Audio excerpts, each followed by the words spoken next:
الرحیم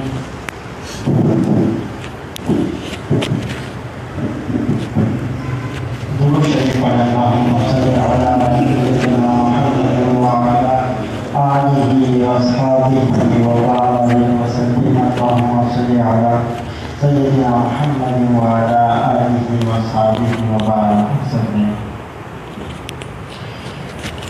اعوذ باللہ من الشیطان الرجیم بسم اللہ الرحمن الرحیم نحمده ونصلي على رسوله الكريم قال الله تعالى في كلامه المجيد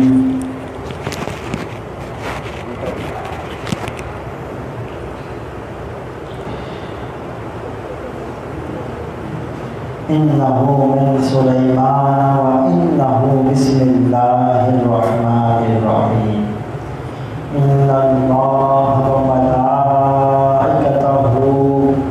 يصلون على النبي يا أيها الذين آمنوا صلوا عليه وسلموا تسليما اللهم صل على سيدنا محمد وعلى آله وصحبه وبارك وسلم اللهم صل على سيدنا محمد وعلى آله وصحبه وبارك وسلم.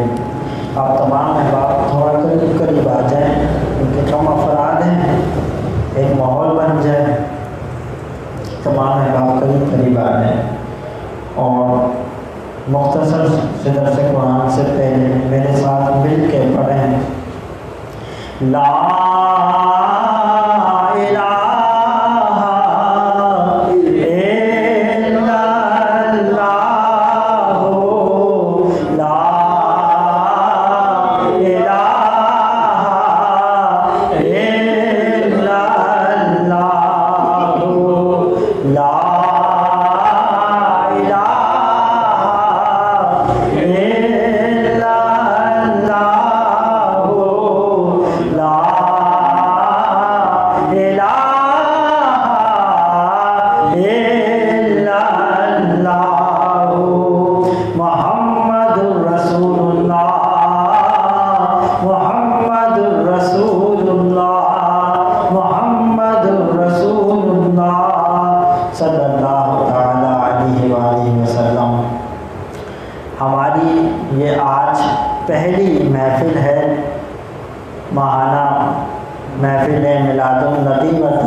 تو یہ ہماری محفل ہے درس قرآن پاک کے حوالے سے، اور ہماری یہ کوشش ہے کہ اگر یہاں نہ صحیح کسی ایسی جگہ ہم اس کو ٹرانسفر کر سکتے ہیں جہاں پہ لوگ سننا چاہتے ہوں، دین کو سیکھنا چاہتے ہوں. اور ہمارا جو مشن ہے، نیت یہ ہے کہ درس قرآن پاک کے عنوان سے جو اہم موضوعات ہیں، ایک تو ہوتی ہے بالترتیب تفسیر بسم اللہ سے لے کے والناس تک، لیکن اس کے لیے ایک وقت درکار ہے کہ ہر ہفتہ وار محفل ہو. تو اب ظاہر لوگوں کا مصروفیات بھی ہوتی ہیں اور پھر ان کا ذوق برقرار نہیں رہ پاتا. تو ماہانہ کی بنیاد پہ محفل ہو اور جو قرآن پاک کے اہم موضوعات ہیں، جو بنیاد ہے کہ اگر جن کو سمجھ لیا جائے تو ہمیں قرآن پاک کی تعلیمات کی اصل سمجھ لیں. تو کوشش ہے کہ ان عنوانات کو ہم کور کریں. اب دعا کریں اللہ تعالیٰ ہمیں اس پہ استقامت دیں اور اپنی بارگاہ میں قبولیت سے نوازیں. تو آج کیونکہ یہ پہلی محفل ہے تو بہتر سمجھا کہ بسم اللہ کے حوالے سے گفتگو کی جائے مختصر. رب کائنات قرآن پاک میں سورہ نمل میں ارشاد فرما رہا ہے اِنَّهُ مِن سُلَيْمَانَ وَإِنَّهُ بِسْمِ اللَّهِ الرَّحْمَنِ الرَّحِيمِ. یہ وہ آیت کریمہ ہے جس میں رب کائنات نے بسم اللہ کا ذکر فرمایا. اب یاد رکھیں کہ جو بسم اللہ ہے یعنی بسم اللہ الرحمن الرحیم، اس میں اہل علم کا اختلاف ہے، ابھی سے نہیں پہلے سے اختلاف چلا آ رہا ہے۔ وہ اختلاف کو میں اختصار سے عرض کرتا ہوں۔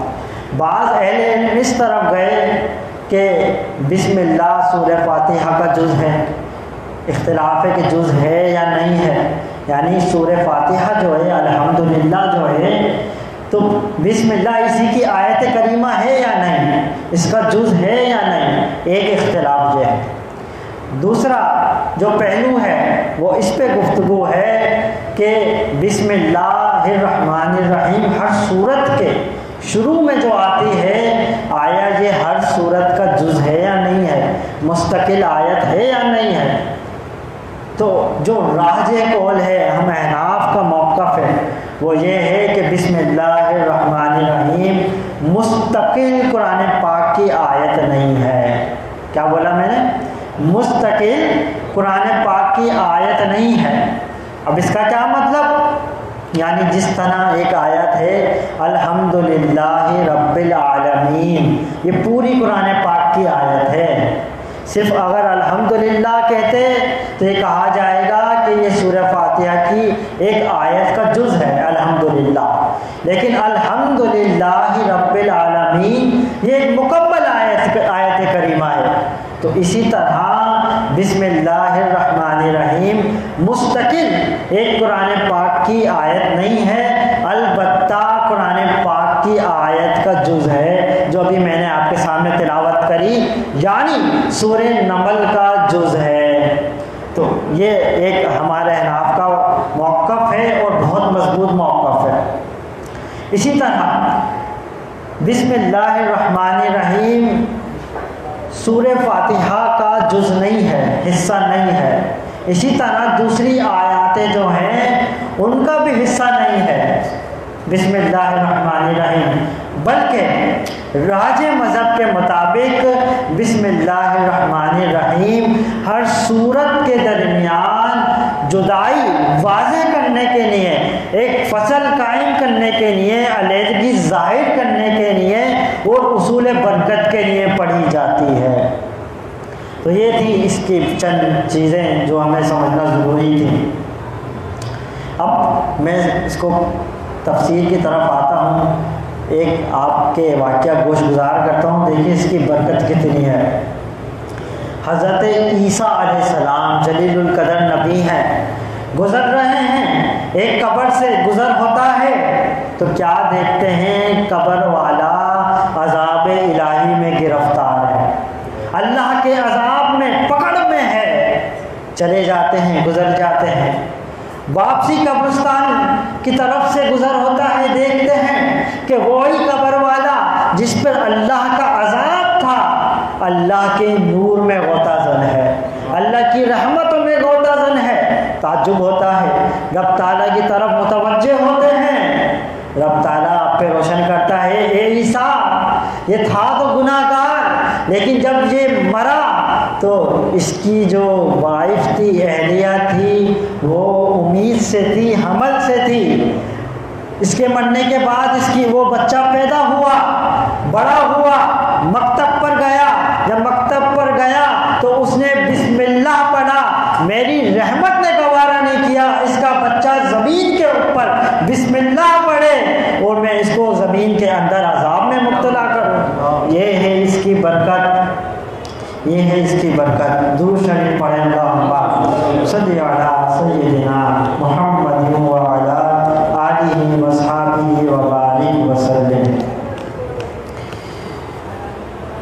دیکھیں بسم اللہ میں کتنے حروف ہیں؟ 19 حروف ہیں پورے بسم اللہ میں۔ تو صوفیہ کرام فرماتے ہیں، جو اکابر واصلین ہیں وہ کہتے ہیں کہ یہ جو 19 حروف ہیں نا بسم اللہ میں، جو کثرت سے بسم اللہ کا ورد کرتا ہے، اللہ تعالیٰ اس کو جہنم کے وہ فرشتے جو عذاب الہی دیتے ہیں ان کے قبضے سے، ان کے تصرف سے اللہ انہیں نجات عطا کر دیتا ہے۔ اب اس کا ورد کیسے ہوگا وہ بھی ہمیں رسول رسول اللہ نے بتا دیا۔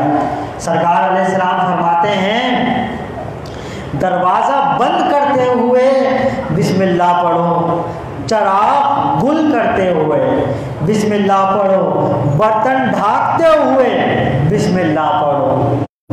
اللہ اکبر، کیا مطلب؟ اب اس کو آپ اگر موجودہ دور میں کنورٹ کر لیں، آپ لائٹ جلا رہے ہیں بسم اللہ پڑھیں، بائک اسٹارٹ کر رہے ہیں بسم اللہ پڑھیں۔ الغرض دوسری حدیث میں آیا، رحمت کائنات صلی اللہ تعالیٰ علیہ وسلم نے ارشاد فرمایا ہر ذی شان کام جو بسم اللہ سے، ہر وہ ذی شان کام جس کی ابتدا بسم اللہ سے نہ کی جائے اس میں برکت نہیں ہوتی۔ کیا مطلب؟ بہت سارے جائز کام ہیں ہم کرتے ہیں، کیا ہوتا ہے ہم دیکھتے ہیں اس عمل میں ہمیں برکت حاصل نہیں ہو رہی، آخر میں جا کے جو ہمیں نتائج حاصل ہونے تھے وہ حاصل نہیں ہوئے، تو وجہ کیا ہوتی ہے؟ ہم نے اپنے رب کے نام سے، رب کی تعلیمات کے مطابق اس کام کی ابتدا نہیں کی ہوتی۔ اب معاملہ کیا تھا؟ جب بسم اللہ شریف کا نزول نہیں ہوا تھا، سرکار علیہ السلام ہر کام سے پہلے بسمک اللہم، کیا؟ بسمک اللہم یہ پڑھا کرتے تھے۔ پھر رب کائنات نے سورہ ہود کا نزول فرمایا، اس میں آیا بسم اللہ مجریہا، بسم اللہ مجریہا۔ جب اس کا ورد ہوا، اس کا نزول ہوا، تو سرکار علیہ السلام نے بسمک اللہم کی جگہ بسم اللہ پڑھنا شروع کر دیا۔ پھر سورہ نمل کی جو بھی میں نے آیت خطبے میں پڑھی اس کا نزول ہوا، اس میں پوری بسم اللہ آئی کہ حضرت سلیمان علیہ السلام نے جب خط لکھا پوری بسم اللہ الرحمن الرحیم لکھی۔ جب اس آیت کریمہ کا نزول ہوا، جب سے سرکار علیہ السلام نے اپنا معمول بنا لیا، جب خط لکھتے تو پوری بسم اللہ لکھتے، اور ہر کام جب آپ شروع فرماتے تو بسم اللہ الرحمن الرحیم سے شروع فرماتے اور اسی کی تعلیم دیتے۔ اب اس میں حکمت کیا ہے کہ ہر کام شروع کرنے سے پہلے بسم اللہ پڑھو؟ وجہ کیا ہے؟ وجہ یہ ہے کہ جب کوئی بھی کام تم شروع کرنے لگو تو بسم اللہ الرحمن الرحیم پڑھ لو، اس سے کیا ہوگا؟ تمہاری توجہ رب کی طرف چلے جائے گی، تمہاری توجہ رب کی طرف چلے جائے گی، اور تمہارے دل میں یہ بات ہونا ضروری ہے میں اس کام کے پر کرنے پہ قدرت نہیں رکھتا، میری کوئی حیثیت نہیں ہے، اگر حیثیت میری بنانے والا ہے، اس کام کو پائے تکمیل اگر کوئی پہنچانے والا ہے تو وہ رحمان و رحیم کی ذات ہے، وہ رحمان و رحیم کی ذات ہے۔ اور اپنی توجہ کو اس جانب کر لو، میں یہ جو کام کر رہا ہوں یہ رب کی تعلیمات کے آیت کے مطابق ہے یا نہیں، یہ ہے۔ اور یاد رکھیں ہر ناجائز کام سے پہلے اگر کوئی بسم اللہ پڑھے گا وہ دار اسلام سے خارج ہو جائے گا۔ کیوں؟ اللہ نے حرام کیا اور تو اللہ کا نام لے کے ہی ناجائز کام کر رہا ہے، گانے گا رہا ہے، فحش فلمیں بنا رہا ہے، اور اس پہ تو بسم اللہ پڑھ رہا ہے، تو اس سے عبرت حاصل کرنا چاہیے۔ دیکھ لیں اگر کوئی ناجائز کام ہے کبھی ایسی خطا نہ ہو اس سے پہلے بسم اللہ پڑھی جائے۔ درود شریف پڑھیں گا صلی اللہ سیدنا محمد وعلی آلہ وصحبہ وبارک وسلم۔ اچھا، صوفیہ کرام نے بڑی بات فرمائی ہے بہت پیاری، وہ بڑی حقیقت میں مبنی، اگر کسی کی سمجھ آ جائے تو سبحان اللہ۔ صوفیہ کرام فرماتے ہیں، اس کو غزالی الزمان سید احمد کاظمی صاحب نے التبیان کے نام سے آپ نے تفسیر لکھی ہے، اس کی پہلی ہی جلد ہے، آپ آگے تکمیل نہ فرما سکے، اس میں آپ نے یہ فرماتے ہیں بسم اللہ کا جو حرف، بسم اللہ کا جو حرف یعنی 19 حرف ہے نا، بسم اللہ کا جو حرف اللہ تعالیٰ کے اسماء حسنہ میں سے کسی اسم پاک کی ابتدا میں پایا جاتا ہے۔ کیا مطلب؟ اللہ تعالیٰ کے 99 نام مشہور ہیں، وہ کریم ہے، وہ حلیم ہے، وہ جبار ہے، وہ قہار ہے، وہ مالک ہے، تو یہ اللہ کی اسماء ہیں۔ تو اللہ کے اسماء حسنہ میں سے کسی اسم پاک کی ابتدا میں پایا جاتا ہے وہ حرف جو بسم اللہ میں آیا ہے، فرمایا وہ حرف اس اسم الہی کے لیے مفتاح ہے، چابی ہے۔ اور اس کو اور سمجھ لیں کہ دیکھیں اللہ تعالیٰ کے جتنے صفاتی نام ہیں، مثال کے طور پہ دیکھیں لفظ مالک اللہ کا نام ہے نا، حقیقی مالک اللہ ہی ہے۔ اب اس کے شروع میں کیا حرف آ رہا ہے؟ میم آ رہا ہے، یہ بسم اللہ میں آیا نہیں آیا۔ اسی طرح اللہ کا اسم ذات ہے اللہ، بتائیں بسم اللہ میں لفظ آ رہا ہے نہیں آ رہا ہے۔ تو صوفیہ نے فرمایا، جو میں نے آپ کے سامنے بات رکھی کہ اگر وہ حرف جو بسم اللہ میں آیا ہے، اگر وہی حرف اللہ کے اسماء حسنہ میں آ رہا ہے، اسماء حسنہ جو ہے اس سے شروع ہو رہے ہیں، وہ اس اسم کے لیے مفتاح ہے، چابی ہے۔ اب یہ کیا بات سمجھا رہے ہیں؟ میں آپ کو ایک واقعہ عرض کر دیتا ہوں، بات سمجھ آ جائے گی۔ بڑی مشکل بات ہے، سر سے گئی ہوگی۔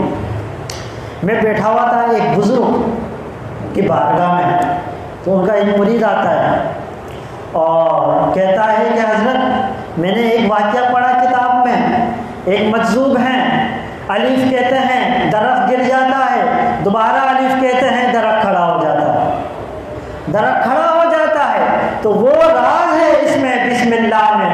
صوفیہ نے فرمایا، بلکہ حدیث شریف میں آیا کہ قرآن میں جو کچھ ہے وہ سورہ فاتحہ میں ہے، قرآن میں جو کچھ ہے وہ سورہ فاتحہ میں ہے، اور سورہ فاتحہ میں جو کچھ ہے وہ بسم اللہ میں ہے، اور بسم اللہ میں صوفیہ نے کہا جو کچھ ہے وہ بسم اللہ کی با میں ہے، وہ بسم اللہ کی با میں ہے۔ اللہ تعالیٰ اس کا عرفان عطا کرے ہمیں۔ بسم اللہ شریف کا درود شریف پڑھیں، اللہم صلی علی سیدنا محمد وعلی آلہ وصحبہ وسلم۔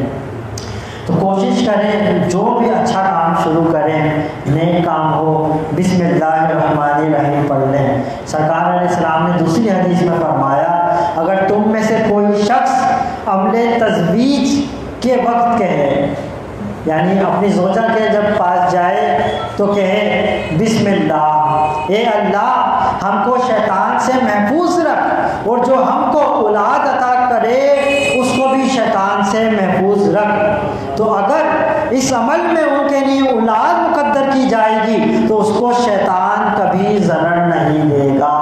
کیا مطلب؟ اس کا خاتمہ، اس کی اولاد کا خاتمہ ایمان پر ہوگا، ایمان پر ہوگا۔